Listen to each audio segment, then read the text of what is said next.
Good morning. इस video में हम बात करेंगे यूनिसेलुलर और मल्टीसेलुलर ऑर्गेनिजम्स के बारे में। तो देखिए, इनमें हम कुछ डिफरेंसेस देखेंगे। यहाँ पे नाम से ही पता लग रहा है हमें, यूनिसेलुलर, यूनी मतलब सिंगल और मल्टी मतलब मैनी।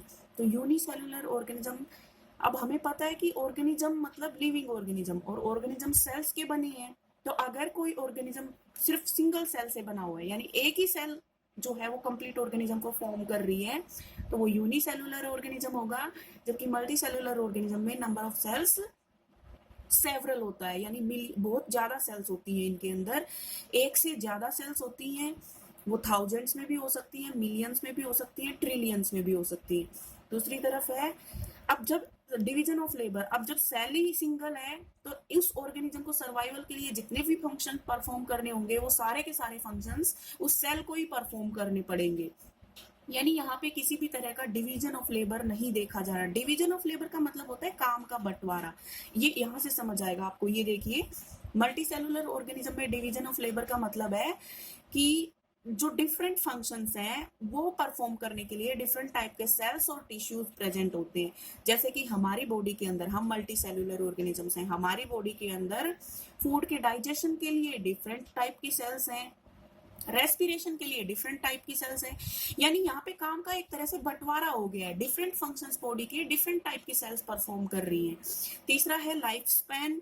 यूनिसेलुलर ऑर्गेनिजम्स को देखा जाता है कि उनका लाइफ स्पैन बहुत कम होता है, वो थोड़े टाइम के लिए सर्वाइव करते हैं। जबकि मल्टी सेलुलर ऑर्गेनिजम्स का लाइफ स्पैन जो होता है वो लार्ज होता है। फिर लाइफ स्पेन कम और ज्यादा क्यों होता है ये?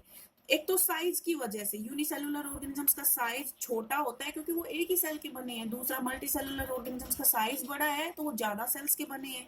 दूसरा रीजन इसका ये भी है, जब सारे फंक्शंस एक सिंगल सेल परफॉर्म करती है तो उसके ऊपर बर्डन है वर्क का, जिसकी वजह से उसका लाइफ स्पेन कम है। जबकि मल्टी सेलुलर ऑर्गेनिजम्स में डिवीजन ऑफ लेबर है तो वहां पे बर्डन नहीं है वर्क का, जिसकी वजह से उनका लाइफ स्पैन लॉन्ग होता है। मोड ऑफ रिप्रोडक्शन, जनरली देखा जाता है कि जो यूनिसेलुलर ऑर्गेनिजम्स हैं वो एसेक्सुअल तरीके से रिप्रोड्यूस करते हैं, एक एसेक्सुअल तरीके से वो डिवाइड करते हैं। जबकि मल्टी सेलुलर ऑर्गेनिजम्स में सेक्सुअल और एसेक्सुअल दोनों तरह का रिप्रोडक्शन देखने को मिलता है। उसके बाद एग्जाम्पल्स की अगर हम बात करें तो यूनिसेलुलर ऑर्गेनिजम्स के अंदर बैक्टीरिया, अमीबा, पैरामीशियम, ये सब जो हैं ये यूनिसेलुलर ऑर्गेनिजम्स हैं। यहाँ पे आप एक चीज याद रखिए, जितने भी प्रोकैरियोटिक ऑर्गेनिजम्स होते हैं वो सब यूनिसेलुलर होते हैं। जो प्रोकैरियोटिक सेल होती है वो मल्टी सेलुलर ऑर्गेनिजम्स में पाई ही नहीं जाती। तो ऑल प्रोकैरियोट्स आ जाएगा इसमें, ऑल प्रोकैरियोट्स।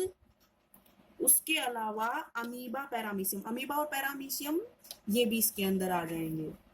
एक तरह से हम ये बोल सकते हैं। लेकिन यहाँ पे आप याद रखिए, अमीबा और पैरामीशियम प्रोकैरियोट्स नहीं है, ये यूकैरियोट्स हैं। उसके बाद मल्टीसेलुलर ऑर्गेनिजम्स का एग्जांपल है जिसमें प्लांट, एनिमल और फंजाइज आती हैं। तो ये डिफरेंसेस बता दिए मैंने आपको यूनिसेलुलर और मल्टीसेलुलर ऑर्गेनिजम्स में। अब एक और चीज इसी में हम साथ साथ पढ़ लेते हैं, वायरसेस के बारे में।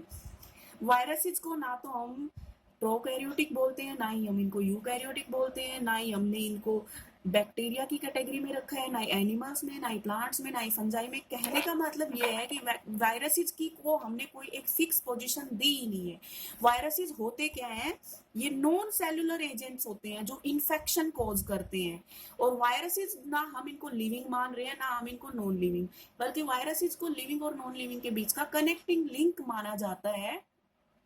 क्योंकि वायरसेस जो होते हैं उनको अपना नंबर इंक्रीज करने के लिए या उनको अपना सर्वाइवल मेंटेन करने के लिए एक होस्ट की जरूरत होती है, एक लिविंग होस्ट की। तो होस्ट की सेल के अंदर या होस्ट की बॉडी के अंदर तो वायरसेस लिविंग कंसीडर किए जाते हैं, जबकि होस्ट की बॉडी के बाहर वायरसेस को नॉन लिविंग कंसीडर किया जाता है। इसलिए वायरसेस जो है वो लिविंग और नॉन लिविंग के बीच के कनेक्टिंग लिंक हो गए। अब वायरसेस जो हैं उनका जेनेटिक मटेरियल या तो डीएनए होगा या आरएनए। अभी तक हमने बात की कि जो जेनेटिक मटेरियल होता है वो डीएनए होता है या आरएनए होता है। तो ज्यादातर ऑर्गेनिजम्स में जेनेटिक मटेरियल डीएनए होता है, लेकिन कुछ वायरसेस होते हैं जिनका जेनेटिक मटेरियल आरएनए भी हो सकता है। यानी कुछ वायरसेस में जेनेटिक मटेरियल डीएनए होगा, कुछ में आरएनए होगा। तो जिन वायरसेस का जेनेटिक मटेरियल आरएनए होता है उनको रेट्रोवायरसेस भी कहते हैं हम। यहाँ पे एग्जांपल्स लिखे हुए हैं मैंने। डीएनए वायरसेस में एक एग्जांपल है टीएमवी।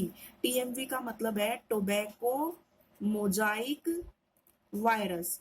और आरएनए वायरसेस में एग्जांपल मैंने दिया है यहाँ पे एचआईवी, जो ह्यूमन इम्यूनोडेफिशिएंसी वायरस होता है, जो कि एड्स कॉज करता है। और आज के टाइम में जो कोरोना वायरस स्प्रेड हो रखा है, ये भी एक आरएनए वायरस है। तो यहाँ पे हमने मल्टी सेलुलर और यूनिसेलुलर ऑर्गेनिजम्स के डिफरेंस पढ़े, उसके बाद हमने वायरसेस के बारे में भी बात कर ली थोड़ी।